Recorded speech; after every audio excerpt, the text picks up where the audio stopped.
Nuestro staff de directores de noticias quiere llegar al fondo de los temas más importantes. En Extra Radio comienza Asiento Extra. Buenas tardes.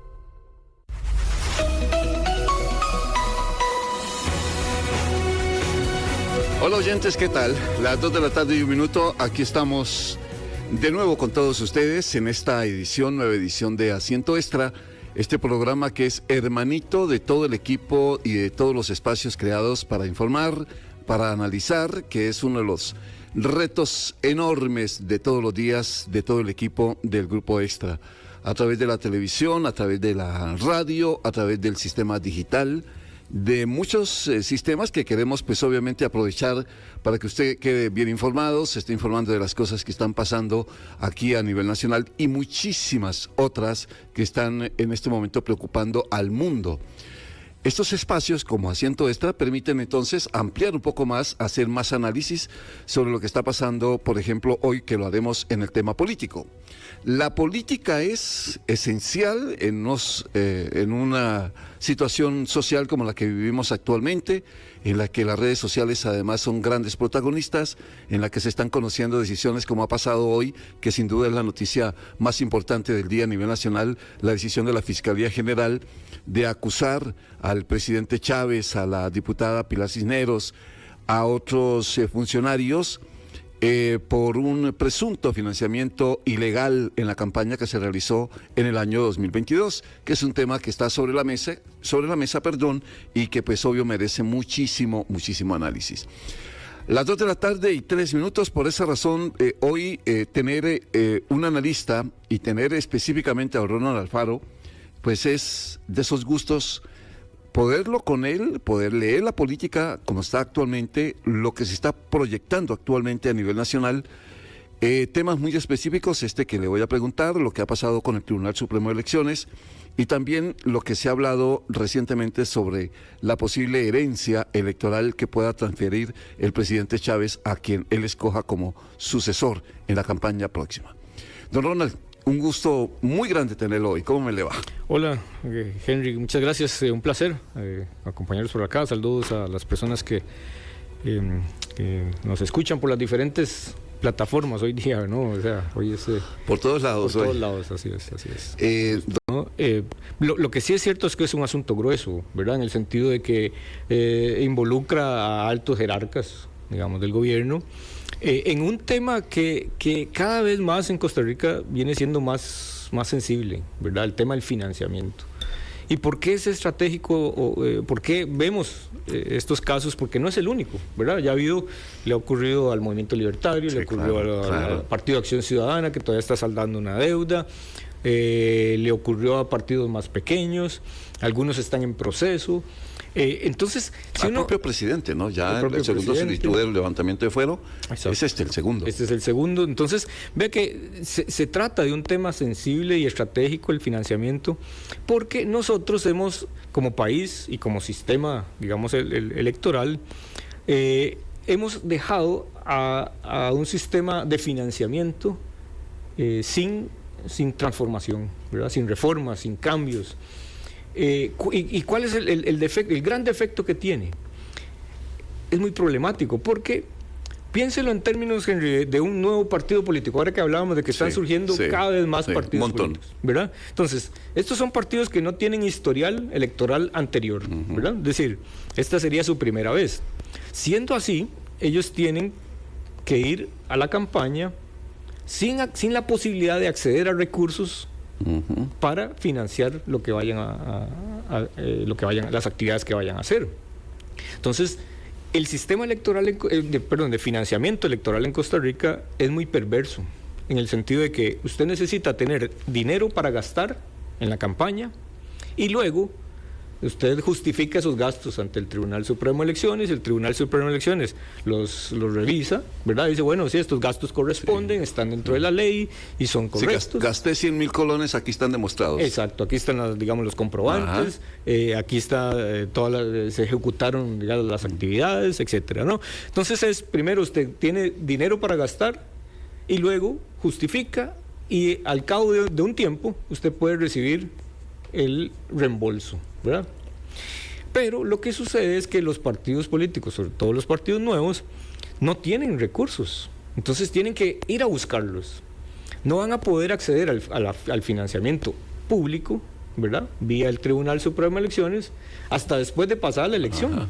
Entonces vea que es un mecanismo muy perverso, porque si usted no tiene el dinero, usted va a recurrir a quienes lo tienen. Sí, a alguien que preste. Claro, y eso, todos conocemos el adagio popular, ¿verdad? El que paga la música... Sí, no hay desayuno gratis. Manda el baile. Entonces, cuando eso es así, vea que los partidos políticos nuevos están a expensas de financistas que pueden incluso tener actividades o desarrollar actividades que estén al margen de la ley.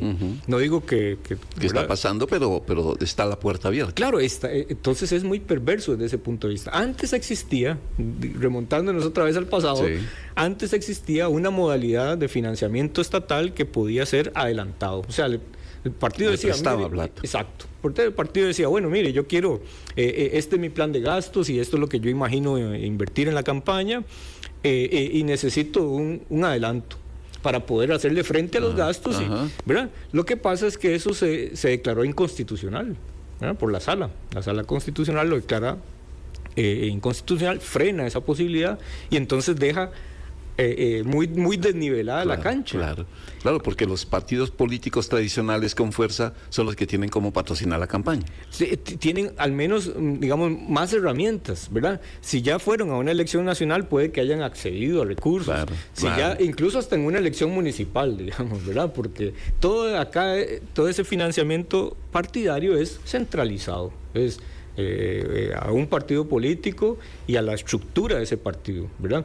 Entonces, vea que hay no solo es un mecanismo y una forma de financiar la política muy perversa, sino que además también existen unos instrumentos, como por ejemplo los bonos de la deuda política, que incrementan la perversidad del sistema, porque los bonos no son nada más que otra cosa que decir, bueno, mire, pues yo voy a emitir tantos bonos, los voy a salir a vender, si me va bien, ustedes recuperan el dinero, si me va mal, no tenemos con qué pagar ese dinero, porque no hay cómo cubrirlo. Entonces es casi como una inversión, ¿verdad? Es como ir al casino, aspirando llegar a alcanzar grandes sumas de dinero, cuando pues así no es como funciona el mecanismo. Entonces, por un lado, no hemos reformado el sistema de cómo se financia la política en Costa Rica.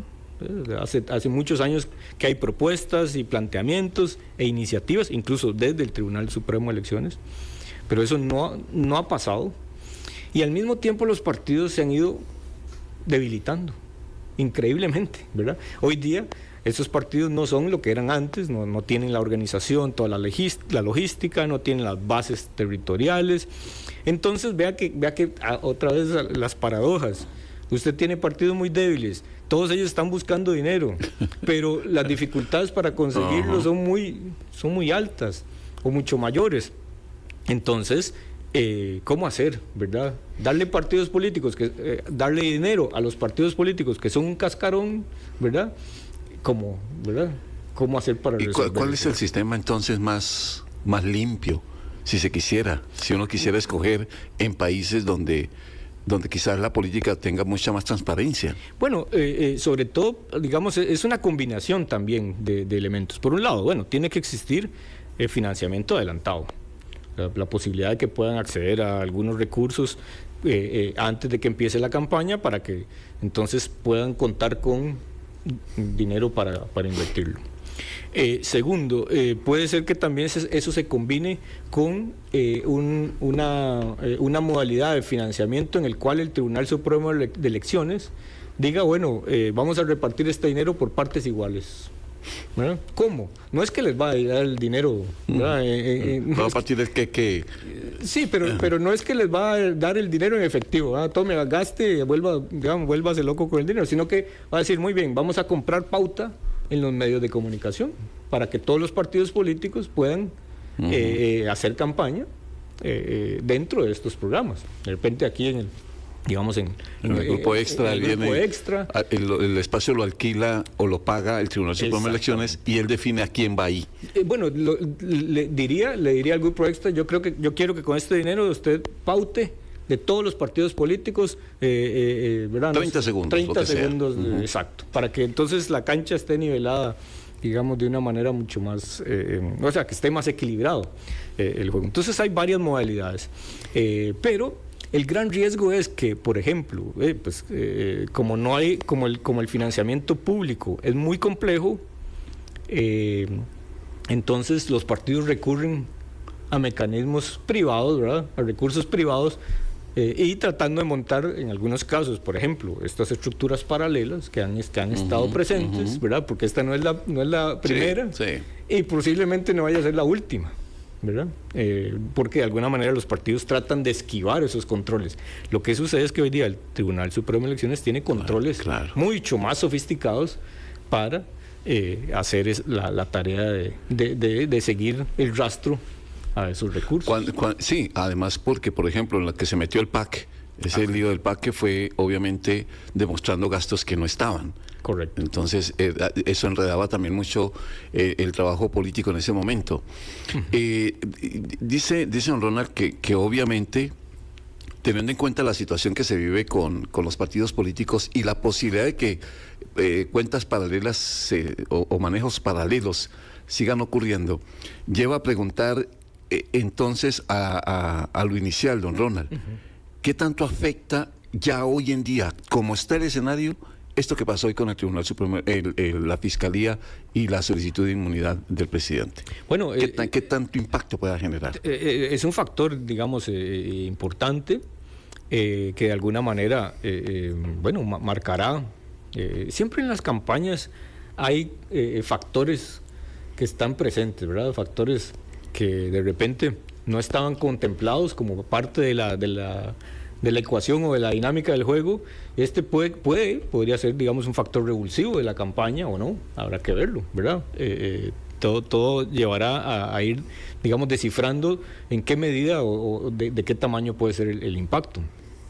Lo que sí es cierto es que, por ejemplo, a los partidos políticos anteriores que fueron, a los cuales fueron analizadas situaciones asociadas al financiamiento, ha sido un elemento muy importante en su actividad partidaria, ¿verdad? El PAC, por ejemplo, bueno, hay gente condenada y además tienen que terminar de pagar una deuda, hay un arreglo de pago. En el caso del Movimiento Libertario también hubo personas condenadas. Es decir, esto puede tener, lo que sucede es que después del 2010, con la reforma al Código Electoral del 2010, ahí se establecieron sanciones para los militantes y sobre todo dirigentes y alta dirigencia de los partidos que se encargan de administrar estos recursos. Antes eso no existía, ¿verdad? Únicamente se decía, bueno, a quien se puede a quien se puede castigar es al partido, pero el partido es una figura jurídica. No son, ¿verdad? Entonces, no son personas, no se puede meter individualizar. Claro, no se puede meter un partido político a la cárcel, digamos, ¿verdad? Desde el punto de vista...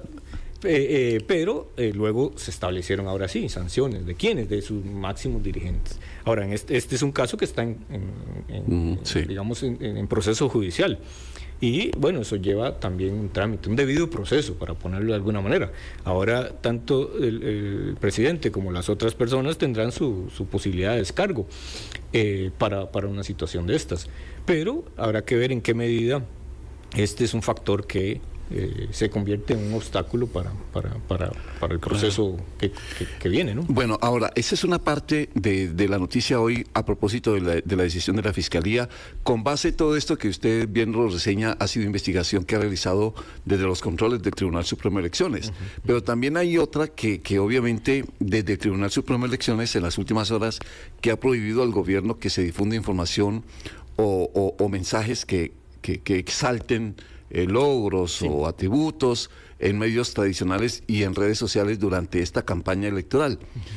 Ya voy a profundizar en esa pregunta, pero en principio me asalta una duda frente a todo el proceso que estamos viviendo, y es el Tribunal Supremo de Elecciones como protagonista de un proceso como el nuestro. Sí, sí, no, el Tribunal Supremo de Elecciones es el árbitro de este juego, ¿verdad?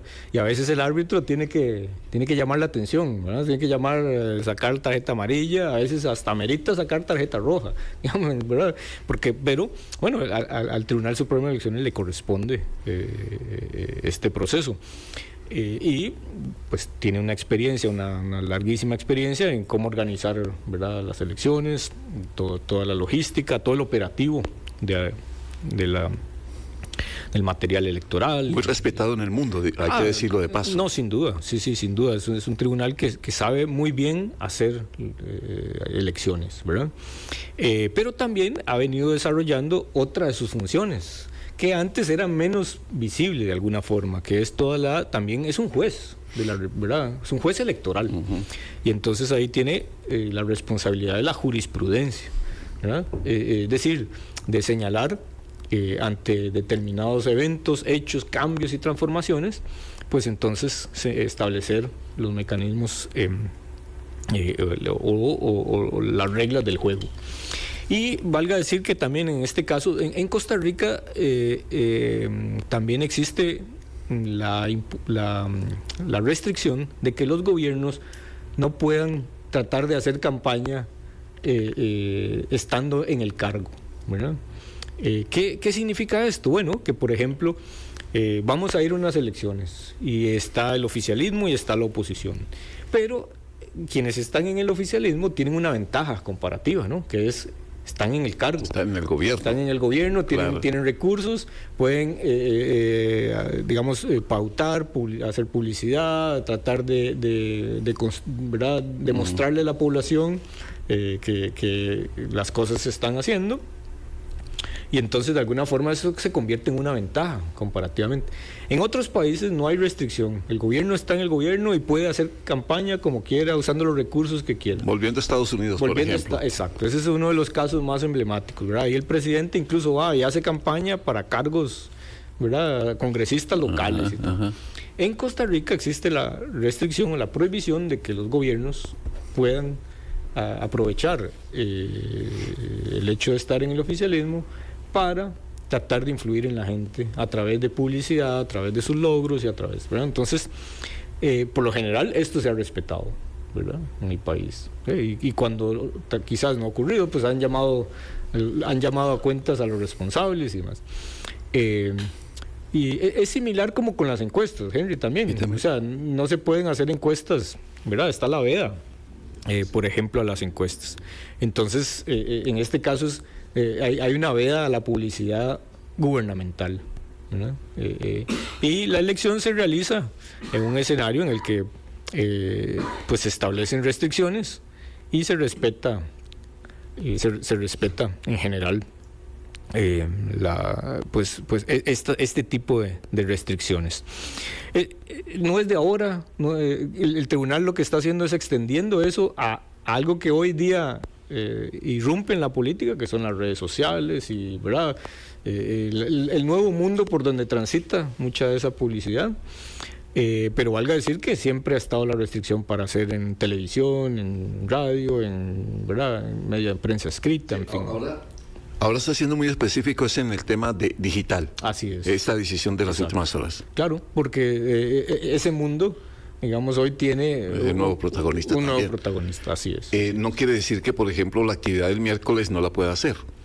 No quiere decir que no. Ahora, eso empieza a regir a partir del 1 de octubre, que es cuando oficialmente... Bueno, ya en campaña. La campaña, digamos, exactamente. Ya tendremos que ver, pues, una vez que empieza la campaña, cómo se van a ir dando las cosas, ¿verdad? Pero lo que sí es cierto es que aplica a partir del 1 de octubre y hasta la finalización de la elección, que será primera ronda o segunda ronda en abril. Qué interesante. Bueno, vamos a cumplir un corte comercial de nosotros. Volvemos rápidamente, porque ya quería entrar de lleno con el tema por el que le dije a don Ronald, venga, hablamos de política, porque en este momento hay varias cosas que obvio están sobre la mesa. Una de ellas es esta posibilidad de que el chavismo, o como se quiera llamar, rodriguismo, seguramente pretenda heredar el caudal político que tiene a un candidato que él vaya a señalar, que seguramente sea en los próximos días. Ese es el tema central, solo que se nos fue la media hora hablando de la política y que al final eso es lo que nos tiene aquí razón de ser de este programa de política también, la política por dentro. Las 2 de la tarde, 33 minutos, mensaje y ya volvemos.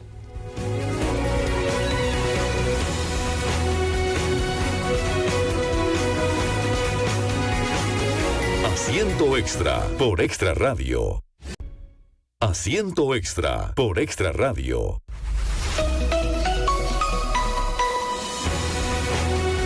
Ya son las 2 de la tarde, 35 minutos. Qué bonito que hablemos aquí en estos espacios del Grupo Extra sobre política esta tarde. Lo hacemos todos los lunes, los invitados.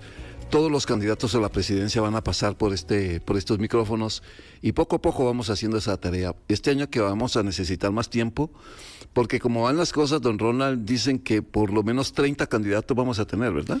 Que esa papeleta va a ser grande. Sí, va a ser la más grande que hayamos tenido. Ya la del 22 había sido la más grande, pero ahora nuevamente creo que se va a superar esa cantidad. Y bueno, pero también dependerá cómo se van resolviendo los trámites de los nuevos partidos, y si algunos que ya están inscritos quieren competir o se van a quedar al margen. Todavía falta algún tiempo para saberlo, pero al menos sí es claro que hay mucha más oferta hoy día que antes. Claro. Bueno, don Ronald, un estudio del CIEP dice que 7 de cada 10 personas no saben por quién votar en las próximas elecciones. Es decir, que no hay todavía una gran figura que logre captar a mucha gente que anda por ahí, como decía un periodista recientemente, como a la libre. Y en un ambiente tan dividido como este, atomizado como estamos, pues obviamente que la intención de voto, hay que decirlo de alguna manera también, pues está como a ver, ¿qué palabra podría utilizar? La polarización es evidente, la polarización está muy marcada entre nosotros. Quizás no nos gusta, como ciudadanos, que alguien nos diga, y creo que está en una misma encuesta del CIEP, que el 94% de la gente dice, a mí no me diga por quién votar, yo tengo mis gustos.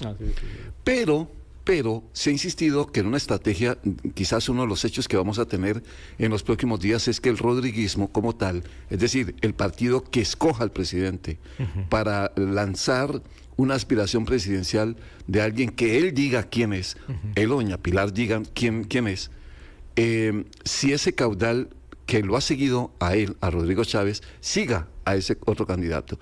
Y vamos a ponerle nombre, pues porque al final se ha insistido mucho en ese nombre, que sea doña Laura Fernández. Tendría que ocurrir alguna sorpresa gigantesca para que no sea ella, pero bueno, digamos que vamos a dejarlo ahí como para especular y utilizar un nombre, porque si no, no podríamos como concentrar la pregunta. Suponiendo ese escenario, don Ronald Alfaro, invitado esta tarde aquí a Asiento Extra, ¿la gente que sigue a Rodrigo Chávez va a seguir a la persona que él diga? Bueno, esa es una de las grandes interrogantes de esta campaña. Y creo que la pregunta determinante, ¿qué va a pasar? Porque, bueno, siempre quien está en el gobierno y el oficialismo tiene la aspiración de continuar en el cargo, ¿verdad? Eso de continuar en el gobierno. Es una aspiración natural, es una aspiración pecado, natural, ¿verdad? Sí, no hay, en eso no hay, a menos de que alguien diga se quiera mantener ahí a la fuerza, pues es toda una aspiración, puede competir, puede hacerlo. Pero en democracia está bien. O sea, en democracia eso es posible, exacto, en democracia eso es posible, claro, todo tiene, digamos, hay límites, ¿verdad? En el caso de Costa Rica, esos límites pues se establecieron en la Constitución, y alguien no puede aspirar de manera consecutiva a continuar en el gobierno, sino que tiene que esperar dos periodos gubernamentales, ¿verdad? Es decir, 8 años, ¿verdad? Siendo así, entonces, claro, otra vez, todos los oficialismos, ¿verdad? De cualquier color que se cree, que se piense, todos los oficialismos aspiran a continuar en el gobierno. Pero, claro, bueno, esa continuidad hay que fabricarla, es decir, hay que crear, ¿verdad? Hay que crearla. Quiere decir que tiene que haber rotación ¿verdad? Rotación de liderazgo, porque, digamos, si Henry está en el gobierno y no puede continuar, entonces tiene que ser alguien más, ¿verdad? Alguien más. En algunos de los partidos políticos, la manera en la que esto se resolvía era yendo a un proceso electoral interno, ¿verdad? Y en esos procesos, pues entonces hay tendencias. Y los partidos políticos, ¿verdad? O sea, los integrantes arman sus tendencias, tratan de jalar a más votantes, tratan de alguna forma también atraer a bases electorales y más. Bueno, esa es una manera de hacerlo. La otra manera es que se haga a dedo, ¿verdad? Quizás para los que también estén un poco familiarizados, es un procedimiento, digamos, que incluso en la época mexicana era muy propio de la cultura política mexicana, ¿verdad? El famoso dedazo, digamos, de decir, bueno, entonces el que está en la presidencia, que tampoco puede continuar en el caso de México, ¿verdad? Más allá de un periodo, entonces designa a alguien que lo vaya a cumplir. Pero vea que en este escenario, ya sea vía conformación de una tendencia a lo interno del partido y una elección interna y decide quién va, o vía dedazo, por lo general se asume que hay identidades partidarias muy fuertes. ¿Qué quiero decir? Bueno, que si, por ejemplo, se decide a lo interno que la candidatura es Pedro Pérez, pues entonces la dirigencia del partido se va a alinear con Pedro Pérez. Debe trabajar por él. Exacto. O el dedazo, y entonces, bueno, dice, bueno, hoy vamos todos con Pedro Pérez. Pero eso es en un escenario de una identidad partidaria muy fuerte, en el que los partidos, la dirigencia da una dirección, define una dirección, y los partidarios la siguen. Lo que hoy estamos acostumbrados es más bien algo muy diferente, ¿verdad? Los partidos pueden dar instrucciones a sus seguidores, pero los seguidores se quedan como cuestionando algunas de esas decisiones o incluso, digamos, negando la posibilidad de cumplirlas. Y no ha pasado pocas veces. Es decir, por ejemplo, vea que le ocurrió a Liberación Nacional en la elección del 2018. Liberación queda fuera de la segunda ronda. La dirigencia dice, vamos a ir con un partido político de uno de los dos, y los seguidores del partido votaron en contra de eso. Entonces vea que ese es el gran riesgo. Si usted no tiene partidos fuertes, identidades partidarias fuertes, el riesgo es que lo que usted diga no se cumpla. Eso en cuanto a partidos fuertes. Eso en cuanto a partidos fuertes. Existiendo fidelidad política. Así es. Es decir, de color, diciendo yo soy verde porque soy verde y punto. Pongan el que quiera. Exacto. Si existiera. Sí, hoy en día, ¿no? Así es. Hoy en día está el liderazgo, el caudillismo, como lo llaman. Claro, porque como los partidos no tienen la fuerza que tenían antes, entonces los partidos dejan un gran vacío en el espacio político. Y ese vacío es llenado por otros factores. ¿Cuáles otros? Bueno, puede ser el liderazgo personalista. Hemos hablado del personalismo del presidente Chávez, ¿verdad?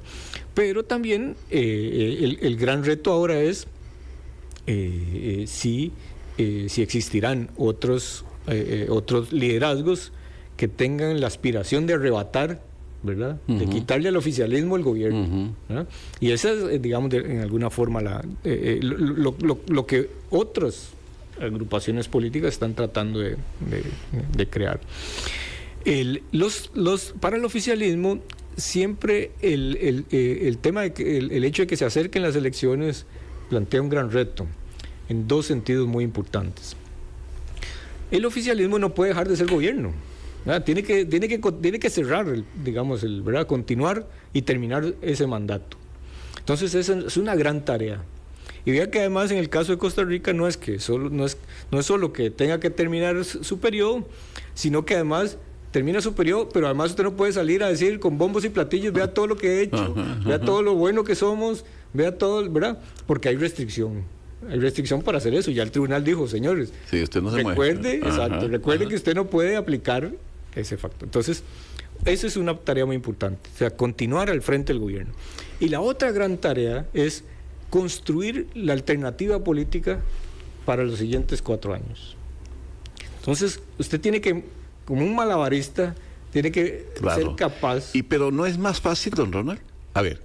Puede que lo sea. Los escenarios posibles, teniéndolos en cuenta. Uno, Los partidos políticos, en efecto, ya es que estaba leyendo, de hecho, en una de las reseñas históricas, en el caso, por ejemplo, de Oscar Arias, que cerraba con aprobación por encima del 60%, termina obviamente con semejante aprobación, pero a Castillo no le da para ganar las elecciones. Lo mismo pasa, Calderón termina con una aprobación, creo que era del 40%, pero no le da para que Miguel Ángel Rodríguez se llevara ese triunfo. En ese momento, en ese escenario, en el que los partidos dependían mucho de esa fortaleza. Hoy en día, digo yo, no es más fácil, es decir, el caudal electoral, la gente que quiere a Chávez, lo quiere a él, no quiere al partido porque además no existe, no hay partido. Claro, pero vea el gran dilema que hay ahí, o el gran reto, que es la figura principal del movimiento, del chavismo, el rodriguismo, es a su vez el que está de alguna forma bloqueado, ¿verdad? Porque no puede seguir al mando. Entonces tiene que surgir alguien más. De hecho, Henry, si uno repasa, digamos, los últimos 75 años de la historia electoral de Costa Rica, se da cuenta que, por lo general, lo más frecuente es que haya alternancia en el poder. O sea, no es tan común que un mismo partido político gobierne 2 veces, ¿verdad? Seguidas. Es más, ninguno lo ha hecho 3 veces, por ejemplo, ¿verdad? Ni siquiera Liberación de otra época. Entonces, lo más común es, viene una opción, el partido A, lo hace más o menos bien y bueno, no, mejor vamos por el B, ¿verdad? Cambiamos. O puede ser que le demos 2 mandatos, pero no más de eso. Entonces, lo que casi siempre ocurre es la alternancia. ¿Por qué? Porque es más fácil, para ponerlo de alguna manera, ganar la elección siendo oposición que ganarla siendo oficialismo, ¿verdad? Y ese es otro elemento en la ecuación. Eso le ocurría a partidos fuertes como antes o a los partidos no tan fuertes como los de esta época. Tan débiles como hoy. De hecho, solamente, digamos, hubo continuidad en el gobierno a principios de este siglo, la Unidad Social Cristiana, en la segunda década, digamos, 2006, 2010, con Liberación, y luego el PAC del 14 al 22. Luego de eso, digamos, hemos tenido, ¿verdad? Siempre hay alternancia. Ahora, aquí el gran desafío para el oficialismo es, como digo, bueno, usted lo decía, no será más fácil para el chavismo. Puede que sí, y tendrán que digamos, mostrarlo en el proceso electoral, pero también es cómo sacar a otra figura que no es precisamente la del presidente, para que entonces sus apoyos vayan a ese respaldo. Puede ocurrir, y ha ocurrido en varios de los países, por ejemplo, en México recientemente, ¿verdad? Sí, para un producto de eso. Obrador, entre Andrés Manuel y Claudia, ¿verdad? La actual presidenta. Sí, claro, exacto. Entonces, digamos, pero ahí hay un proceso de construcción de un liderazgo de Claudia, digamos, también muy fortalecido, ¿verdad? Y en algunos de esos otros escenarios. En el caso de Panamá, recientemente también hubo algo similar, ¿verdad? Pero también depende no solo de tener una alternativa, sino cuáles son los factores que mueven a la gente a votar de esa manera, ¿verdad? Y en el caso de Costa Rica, las campañas electorales últimamente se deciden la última quincena o la última semana de enero, ¿verdad? Previo a las elecciones. Lo que pase ahí va a ser determinante. Y aún estamos muy lejos de eso. En las mediciones que se han hecho sobre intención de voto, respaldo y apoyo, pues ahí lo que es muy claro es que a este momento no hay un liderazgo que esté reuniendo, agrupando, ¿verdad? Ya sea al oficialismo o a la oposición. Todos, usted lo dijo ahora, andan a la libre. Las personas en este momento están, desde el punto de vista político, muy desorientadas, ¿verdad? Como cuando alguien está, hay una expresión que se usa decirles como groggy, ¿verdad? Que están como desorientadas. Digamos, en esas condiciones, las personas son menos, digamos, proclives, menos dadas a tomar una decisión electoral así como de manera inmediata, claro, o que ya resuelva su gran dilema de por quién votar. Vamos a ir a toda la campaña, me parece. Si estas señales que estamos viendo son como o se mantienen en el escenario, vamos a ver una campaña de las más indecisas, las más de mayor incertidumbre. La gente no va a saber muy bien qué hacer, posiblemente. Y en donde algún factor externo puede ser que sea el determinante, y que incluso no estemos viendo ahorita. Sí, que ese es el gran temor, ¿no? Al final, porque tanto que discutimos y entrevistamos y analizamos y hacemos de todo, hacemos programas especiales y llegan los últimos 15 días y un tema cualquiera cambia todo el panorama. Las aguas toman otro rumbo. Sí, hay un factor totalmente inesperado. Claro. Revulsivo, que cambia, ¿verdad? Patea la mesa y entonces nos reacomoda las cosas. Las últimas campañas han sido así. Es decir... Sí, hay que recordar la negrita. Sí, el 18, sí, todo el factor, digamos, del 18. En el 2014, por ejemplo, la candidatura de Luis Guillermo Solís no era de las más fuertes desde el inicio, no lo fue, sino hasta el final, ¿verdad? Ya en la recta final. Rodrigo Chávez empezó la campaña con apoyo de menos de, digamos, por mucho, con un 5% de apoyo, ¿verdad? Entonces, vea que lo que damos por un hecho hoy día puede que se voltee fácilmente en la recta final de la campaña. ¿Qué tanto peso podría tener una definición o qué tanto puede ayudar, o si es la gran ayuda, Pilar Cisneros en toda esa definición de candidatura? Bueno, ella demuestra... Pesa mucho, ¿verdad? Sí, es un factor, muy influyente, sin duda. ¿Verdad? En otras circunstancias, ella sería la número 2, por ejemplo, ¿verdad? Es decir, si ella fuera tica de nacimiento, sería si no tuviese impedimento, la unción, la digamos, señalada. Uno tendería a pensar de que sería una decisión de esa naturaleza, ¿no? Pero entonces vea que es paradójico, porque también usted tiene al liderazgo personalista del presidente bloqueado para continuar. También tiene al de Pilar, digamos, que no puede aspirar. Su heredero natural sería. Claro, no puede aspirar a ese cargo, y tampoco se puede mantener en la Asamblea Legislativa. Entonces, vea que todos esos factores influyen. Quiere decir que tiene que ser alguien más, ¿verdad? Alguien diferente a ellos. Pero, como digo, aquí usted, esa propuesta y esa alternativa, usted tiene que fabricarla, o sea, tiene que, digamos, concretarla, ¿verdad? Esto no es como los jugadores de fútbol que se hacen una jugada espectacular y de repente cuando ya tienen que rematar a marco, la botan. La sacan, ¿verdad?, del estadio. Entonces, bueno, el oficialismo tiene que evitar que eso le ocurra, ¿verdad? De alguna manera. Y la oposición o las oposiciones lo que andan buscando es que les quede la bola en el punto de penal, y tirar certero, digamos. Pero esta va a ser una campaña en la que todo va a estar en el aire. No está tan definido. No está nada es que definido. Había sectores que decían, no, es que el que diga Chávez gana. Ese podría ser un escenario, pero digamos, hay que ir despejando algunas de esas dudas, ¿verdad? Uno en la política no puede dar por un hecho que algo va a ocurrir mecánicamente, ¿verdad? Dice, es que como, por ejemplo, como Rodrigo Chávez ganó la elección del 22, entonces van a tener chance para el 26.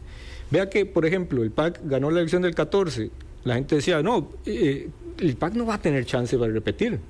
Y ganó la elección del 18, ¿verdad? Entonces, vea que en la política las cosas ciertas, muchas veces, lo que la gente dice, es que esto es lo que va a ocurrir.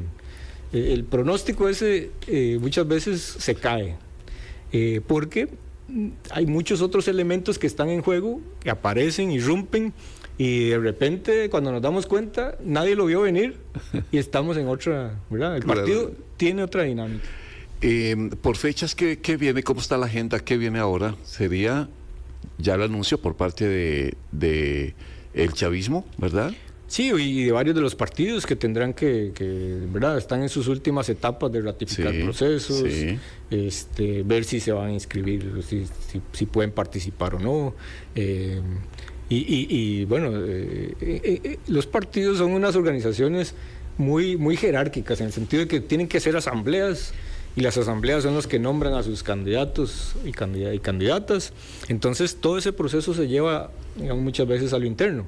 Pero vamos hacia un escenario en el que, por lo general, la política se juega a mucho golpe, patada y jalón, ¿verdad? Porque es tratar de quedar en uno de los puestos elegibles en papeleta, y en esos puestos, primero, no hay muchos disponibles, pero sí hay muchas aspiraciones en proceso. Qué bueno haber hablado con usted, don Ronald. Qué bueno entender tantas cosas, el escenario tal y como lo están viendo los analistas, los que entienden la política, y la hacen al final, digo yo, apasionante. ¿Verdad? Todo esto que estamos hablando es estas son conversaciones. Sí, sin duda. La política tiene mucho de eso. Sí, y con café incluido, entonces eso facilita más la cosa.